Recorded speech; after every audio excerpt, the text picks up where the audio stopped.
as a kid, I felt education can make me rich. So if you want to run a corporate company, you need to educate yourself. That was the feeling I had. I started educating myself.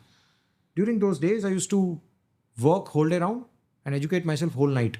I used to work 22 hours a day and not sleep even more than 2-3 hours a day, because that was the phase I was going on, because I had to run household chores, I had to educate myself, educate my sister, just because I have promised that now you're not supposed to give anything at house.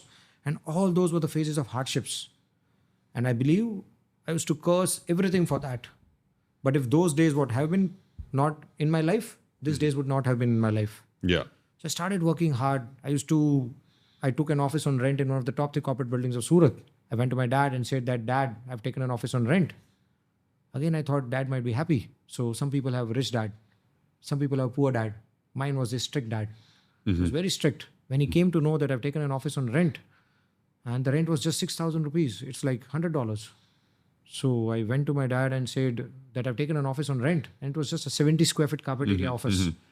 Dad was like, you've taken an office on rent. Just because there was the other side of the story when he was giving his premises on lease to people. There was another side where his own kid is taking an office on rent.